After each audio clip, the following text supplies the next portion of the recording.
आप लोगों ने भी बदतमीजी की है क्या? इंस्टा और व्हाट्सएप के मैसेज फ़ोन के ऊपर से स्क्रॉल करके देख लिए पर रिप्लाई नहीं किया। स्नैपचैट का स्वाइप वाले फीचर से मैसेज देख लिए पर रिप्लाई नहीं किया। खैर स्नैपचैट अब तो पकड़ लेता है और सामने वाले को बता देता है। तो कितनी ऐसी हरकतें करते होते थे ना, ये शायद आप में से कई लोग अभी भी करते हो।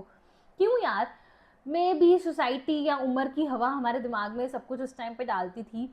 जितनी जल्दी रिप्लाई करोगे ना उतने डेस्परेट लगोगे, और जितनी लेट करोगे उतने कूल, उतने स्टेटस वाले, उतना ही तुम्हारा सोसाइटी में ना औहदा होगा। लगता था और हम मानते भी थे।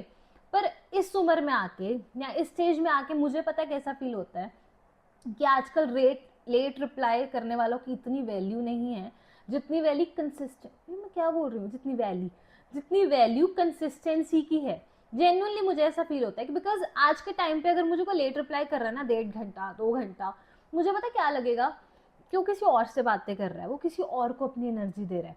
मुझे वो जो आके ऐसे सॉरी वाली फीलिंग कि हाँ सॉरी लेट रिप्लाई हो गया, और जान के फिर ऐसे लोग ना सॉरी वगैरह बोलते भी है कि हमारा हाईलाइट हो कि हमने लेट रिप्लाई किया है, कि औदा दिखे तो कि हाँ बिजी बहुत थे।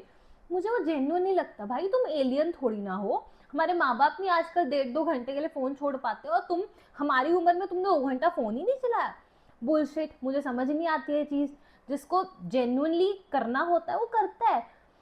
और आई अग्री कि हाँ सबको बहुत ज़्यादा अवेलेबिलिटी, सबको बहुत ज़्यादा डेस्पिरेशन भी नहीं दिखानी होती, पर उस एक जने को तो हम दिखा ही सकते हैं ना जिसको हम जेन्युइनली इम्प्रेस करना चाहते हैं, जिसको हम जेन्युइनली चाहते हैं वो हमारा हो, या जो भी आपका केस है। और इससे ना हम किसी सामने वाले को इग्नोर नहीं कर रहे हैं यार, इससे हम खुद को ही इग्नोर कर रहे हैं, अपनी वर्जन को एक इग्नोर कर रहे हैं जो बहुत सिंपल है, जो बहुत डायरेक्ट है, जो बहुत प्योर है। क्योंकि इस चीज़ की शुरुआत हम मैनिपुलेशन से करते हैं। इतनी एनर्जी, इतनी गेम्स क्यों खेलनी, वो भी उस बंदे के लिए जिसके लिए हम कुछ अच्छा सोच रहे हैं, हमारे फेवरिज्म में है। कोई फायदा नहीं हो रहा है इससे। हम सामने वाले को सबको कंफ्यूज ही कर रहे हैं कि उसको क्या पता, उसको लग रहा हो कि मेरे में इंटरेस्टेड नहीं इसलिए लेट रिप्लाई कर रही है, आपकी गेम पुट ही चले जाए। और ऐसा होता भी है, मेरे साथ जेन्युइनली हुआ है। आपको कोई लेट रिप्लाई करेगा, आप सोचोगे एक दफ़ा कि हाँ शायद मैं इंपॉर्टेंट ही नहीं हूँ, और सामने वाले को भी हम ऐसी फीलिंग ही दे देते हैं। हाँ आई अंडरस्टैंड दिस ऑल्सो कि जब हम किसी को लेट रिप्लाई कर देते हैं, जो बंदा हमारा फेवरेट है उसको भी हम कंट्रोल सीखते हैं, हम पेशेंस सीखते हैं, जो बहुत इंपॉर्टेंट है। पर उसके बदले हम लूज क्या कर रहे हैं, कनेक्शंस। हम अपनी फीलिंग्स को डिले कर रहे हैं, रिप्लाईज तो गए भाड़ में। अब ये जवानी है दीवानी में, मुझे नहीं पता है मैं क्या एग्जाम्पल दे रही हूँ, पर वो जो बनी था उसके मन में भी फीलिंग्स थी, पर उसने कन्फेस करने में टाइम लगा दिया। उसने अपनी कूलनेस दिखाई, अपना ऑरा दिखाया, उसने एक्सक्यूजेस दे कि नहीं मैं तो नहीं रह सकता, मेरे को तो अपनी वो वाली ज़िंदगी जीनी है। पर उसका भला हो गया, उसके लिए नैना ने वेट कर लिया। तुम्हारे लिए कौन वेट करेगा?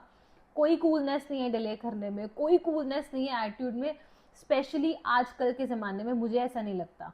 आजकल तो बंदा जितना सिंपल है, जितना डायरेक्ट है, जितना कंसिस्टेंट है, जितना ऑन टाइम है ना, वही चीज़ें इंप्रेस करती हैं। और मेरे को एक बात बताओ, आपको पता है पहले टाइम ऐसा था, जो बंदा लेट आता था ना किसी भी गैदरिंग में, किसी भी मीटिंग में, उसका ऑरा होता था कि हाँ ये तो बिजी बहुत है, मज़ेदार बहुत है। इस टाइम पे आई हैव सीन मेरे पापा का ऑफिस, मेरे पापा की फैक्ट्री, जो बंदा पूरे टाइम पे पंचुअल होता है ना, आजकल उस बंदे का ऑरा ज़्यादा है। ट्रस्ट मी, इंडिया भी चेंज हो रहा है इन चीज़ों में।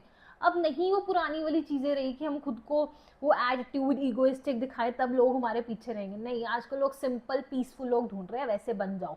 और शायद मैं अपने पर्सनल एक्सपीरियंस से बोल रही हूँ, और शायद मेरा भी कोई इससे फ़ायदा हुआ हो, या शायद नहीं, या शायद हो जाए, वॉट एवर। पर मत करो, टाइम पे रिप्लाई करो। टाइम पे इन द सेंस जब फोन हाथ में है, प्योरिटी दिखाओ, जो हो वो दिखाओ। कुछ मैनिपुलेशन की जरूरत नहीं है, स्पेशली उन लोगों के लिए जिनको हम अपनी जिंदगी में अच्छे, मतलब अच्छी सीट पे रखना चाहते हैं, अच्छे रिश्ते में रखना चाहते हैं। That's it.